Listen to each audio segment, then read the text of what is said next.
Zulkarnain, seorang pemimpin yang dikenal dengan kebijaksanaan dan keadilan, memimpin ekspedisinya melintasi pegunungan dan lembah yang belum terjamah banyak orang. Setelah perjalanan panjang yang melelahkan, ia dan pasukannya tiba di sebuah wilayah yang terletak di kaki pegunungan Kaukasus, yang kini dikenal sebagai Ossetia Utara. Tempat itu dipenuhi dengan lembah hijau dan sungai yang mengalir deras, tetapi suasana misterius menyelimuti wilayah tersebut. Di sana, Zulkarnain bertemu dengan suatu kaum yang hidup dalam keterpencilan. Kaum ini tampak berbeda dari bangsa-bangsa lain yang pernah ia temui. Mereka memiliki bahasa yang sangat sulit dipahami, dan upaya untuk berkomunikasi memerlukan kesabaran yang luar biasa. Para penerjemah dalam rombongan Zulkarnain merasa kesulitan untuk memahami sepenuhnya apa yang mereka katakan, tetapi melalui gerakan tangan dan isyarat sederhana, pesan kaum itu perlahan terungkap. Kaum tersebut mengungkapkan keresahan mereka. Mereka hidup dalam ketakutan karena sering diserang oleh dua suku ganas yang tinggal di balik gunung, yang dikenal sebagai Ya'juj dan Ma'juj. Kedua suku itu dikenal karena sifatnya yang destruktif, menghancurkan apa saja yang ada di depan mereka. Kaum itu memohon kepada Zulkarnain untuk melindungi mereka. Mereka berkata, "Hai Zulkarnain, sesungguhnya Ya'juj dan Ma'juj adalah kaum yang membuat kerusakan di bumi. Maukah engkau membuatkan dinding penghalang antara kami dan mereka jika kami memberikan imbalan kepadamu?" Zulkarnain dengan bijaksana menjawab, "Apa yang telah dianugerahkan Tuhanku kepadaku lebih baik dari imbalanmu. Maka, bantulah aku dengan kekuatan manusia agar aku dapat membuatkan penghalang antara kamu dan mereka." Ia segera merencanakan pembangunan tembok besar untuk melindungi kaum tersebut. Dengan bantuan tenaga dari penduduk setempat, Zulkarnain memimpin pekerjaan besar itu. Mereka mengumpulkan potongan-potongan besi yang kemudian dilelehkan dan dituangkan ke dalam celah-celah gunung yang menjadi jalur serangan Ya'juj dan Ma'juj. Setelah itu, tembok itu diperkuat dengan lapisan tembaga cair sehingga menjadi penghalang yang kokoh.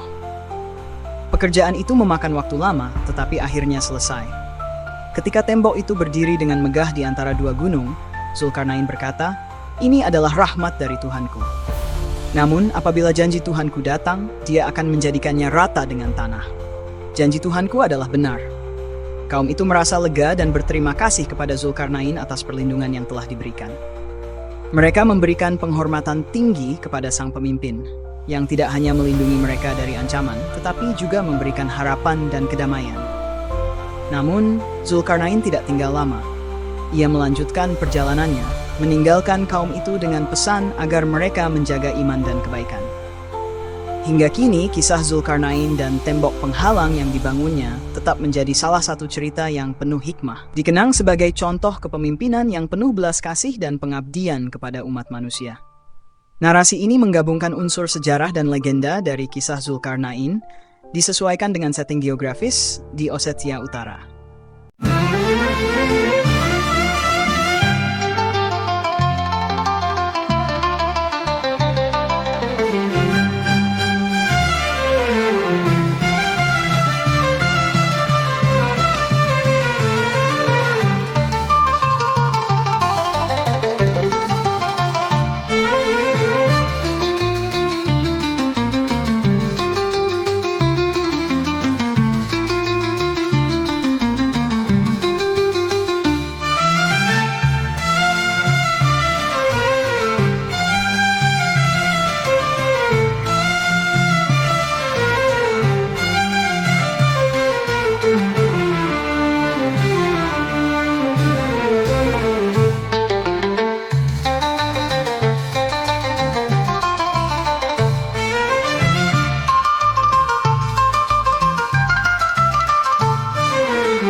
Ossetia Utara, wilayah Georgia yang kini menjadi bagian dari Rusia, dan jejak Zulkarnain dalam legenda lokal.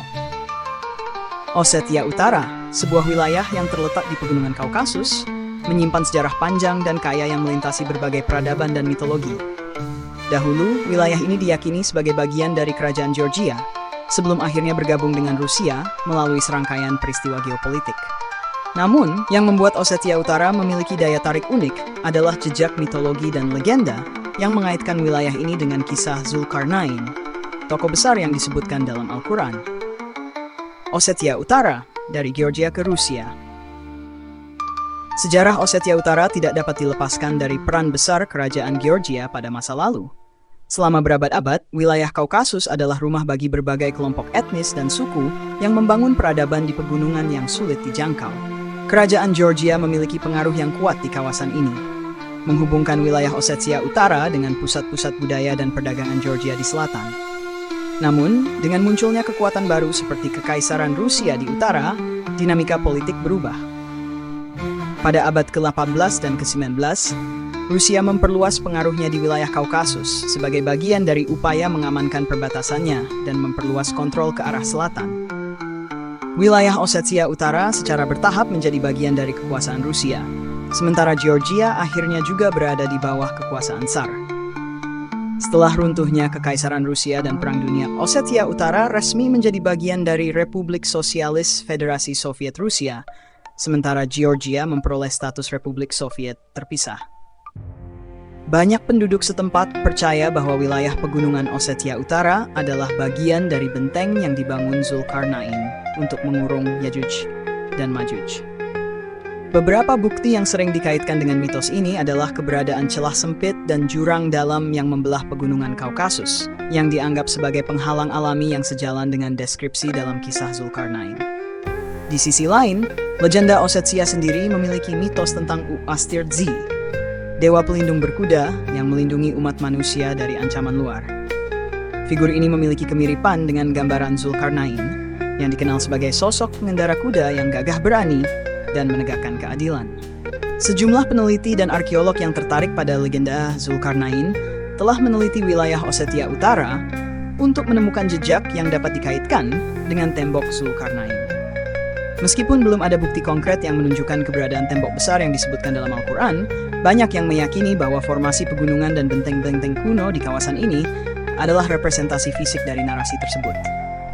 Tembok Alania, misalnya, adalah salah satu situs bersejarah di Osetia yang dibangun oleh suku Alan, nenek moyang masyarakat Osetia modern. Tembok ini membentang di sepanjang pegunungan dan berfungsi sebagai benteng pertahanan, yang sejalan dengan gambaran Zulkarnain yang membangun penghalang untuk melindungi peradaban. Tradisi lisan dan kepercayaan masyarakat.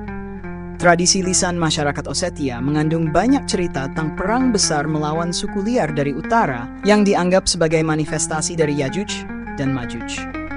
Kisah ini diwariskan dari generasi ke generasi, memperkuat keyakinan bahwa wilayah Osetia Utara adalah bagian dari sejarah besar yang tertulis dalam kitab suci dan legenda dunia. Osetia Utara bukan hanya sebuah wilayah geopolitik yang bergeser dari pengaruh Georgia ke Rusia, tetapi juga menjadi titik persinggahan dalam legenda besar yang melibatkan Zulkarnain dan pengurungan Yajuj dan Majuj. Kisah ini tidak hanya memperkaya identitas budaya masyarakat Osetia, tetapi juga menegaskan bahwa pegunungan Kaukasus adalah saksi bisu dari persimpangan antara mitologi dan sejarah manusia. Meskipun kebenaran tentang tembok Zulkarnain mungkin masih menjadi misteri, Osetia Utara tetap berdiri sebagai simbol ketahanan, keberanian, dan keajaiban yang telah bertahan selama ribuan tahun.